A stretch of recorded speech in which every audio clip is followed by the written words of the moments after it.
Salut à tous, j'espère que vous allez bien. Bienvenue sur cette première vidéo de la chaîne Ken Review. On aura une vidéo tous les dimanches. On est le 1er janvier 2021. J'espère que vous allez bien, que l'année 2020 est derrière vous. Et aujourd'hui, on va donc commencer avec notre toute première vidéo pour retracer un petit peu l'histoire de Kenshiro, Ken le survivant en français, Hokuto no Ken dans la version originale. Et aujourd'hui, on va tout simplement parler de l'histoire de Ken le survivant, Hokuto no Ken.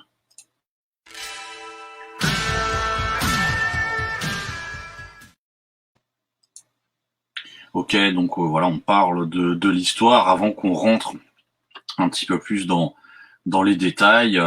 Déjà, n'hésitez pas bien sûr à liker, commenter, à vous abonner à la petite cloche au niveau de la chaîne, si vous voulez continuer à suivre les prochaines vidéos. Il y aura une vidéo tous les dimanches. Les 3 premières vidéos par contre seront postées le 1er janvier, le 2 janvier et le 3 janvier pour avoir 3 premières vidéos au début pour que ça puisse se lancer.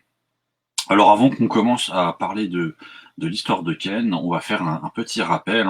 Hokuto no Ken, donc c'est un manga japonais qui est prépublié à partir de 1983 dans le magazine Weekly Shonen Jump au Japon.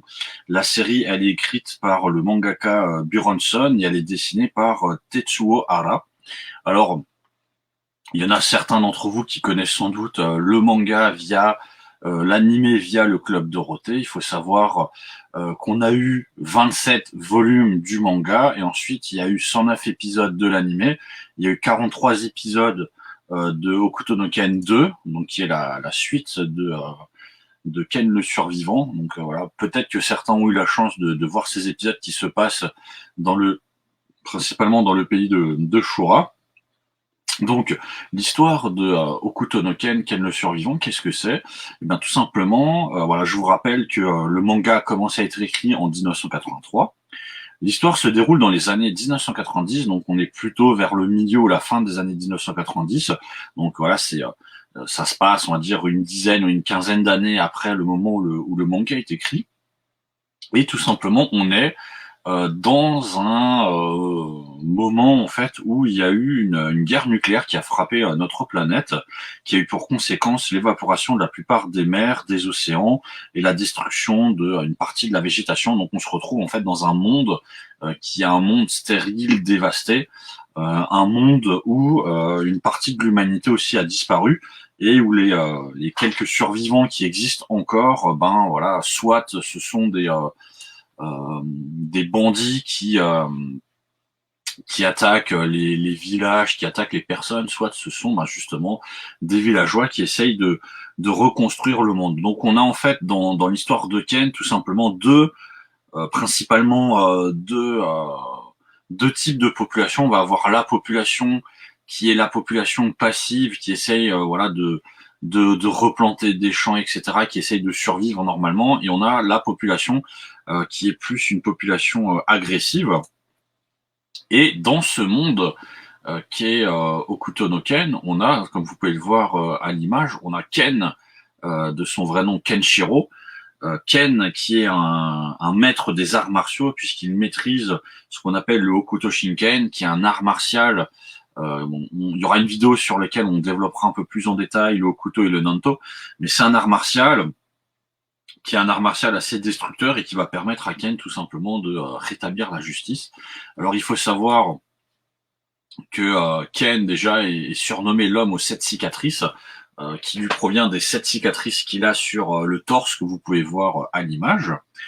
Et voilà, au début de l'histoire, Ken n'est pas forcément prêt à protéger les plus faibles. L'autre, en fait, il est un peu dans un état affaibli suite à la perte de son amour Yulia. Mais au fil de l'histoire, en fait, au fil de ces 27 tomes, il va commencer petit à petit à prendre une posture tout simplement de sauveur de l'humanité, parce que, comme je vous l'ai dit, on a d'un côté la majorité en fait de la population qui est une population passive, qui essaye de reconstruire, mais qui ne sait pas forcément se battre, qui n'utilise pas forcément d'armes et autres, puisque ce sont des choses qui sont devenues quand même assez rares. Puis de l'autre côté, on a une partie de la population qui est des bandits, des gens qui utilisent la force, etc. pour prendre le pouvoir. Et en fait, c'est dans cette dynamique tout simplement que Ken va rencontrer tout un tas de d'individus qui sont eux aussi des maîtres des arts martiaux, du Hokuto, du Nanto, d'autres arts. Et en fait, son périple va le faire affronter des personnes vraiment avec des compétences, et ça va lui permettre aussi en fait de grandir tout simplement. Voilà, il va faire des rencontres, il va se rendre compte justement que la douleur que lui il a pu vivre avec la perte de son amour Yulia, en fait, c'est quelque chose qui lui donne de la force, c'est quelque chose qui lui permet d'avancer.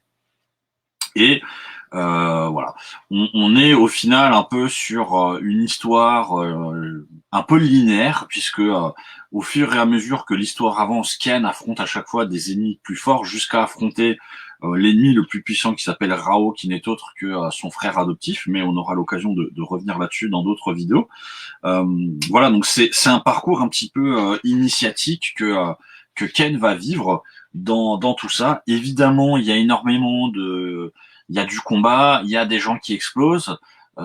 C'est quelque chose qui peut, à premier abord, paraître violent, mais il y a quand même derrière tout ça un message qui est quand même montré, puisqu'on a quand même quelqu'un voilà qui a vécu quelque chose de traumatisant pour lui, et en fait c'est ce traumatisme qui va lui donner de l'empathie pour les autres personnes. C'est parce que lui-même en fait a vécu quelque chose de terrible que ça va lui donner l'envie en fait de se battre pour les autres. Alors que à l'inverse, justement, on a son frère Rao que vous pouvez voir à l'image. Son frère Rao qui a toujours été quelqu'un de puissant, de grand, de fort, qui, voilà, on le verra sur son développement de personnage, a aussi des raisons. Mais voilà, ne sera pas finalement le sauveur qu'il pensait être. Et donc, on est sur un manga qui n'est pas au final que un manga de combat et autres. On est sur un manga dans lequel on a des idéologies qui sont présentées, on a des personnages, en voyant un peu le développement des personnages, où on découvre que certains personnages deviennent méchants parce que justement c'est des douleurs aussi intérieures qu'ils ont vécues qui les ont transformés comme ça. Et donc on a Ken qui au final est ce personnage qui au début de l'histoire a vécu un traumatisme et qui va devenir le héros, celui qui va sauver le monde. Bon, évidemment, ceux qui vont se dresser contre lui vont tous finir tués, mais voilà, c'est effectivement un peu le bémol de cette histoire. C'est quand même ce côté où à la fin il n'y a que Ken qui survit. Tous les autres finissent par mourir.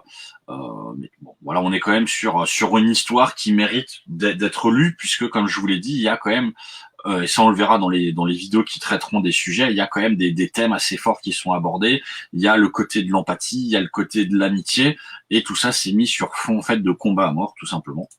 Voilà, donc on arrive un petit peu à la fin de cette vidéo. Moi je vous remercie de l'avoir suivi. Comme dit, n'hésitez pas à liker, commenter, partager. Et on se retrouve donc samedi 2 janvier pour une deuxième vidéo. Et je vous souhaite encore une fois une bonne année, bonne santé. J'espère que cette année 2020 c'est quand même bien fini pour vous.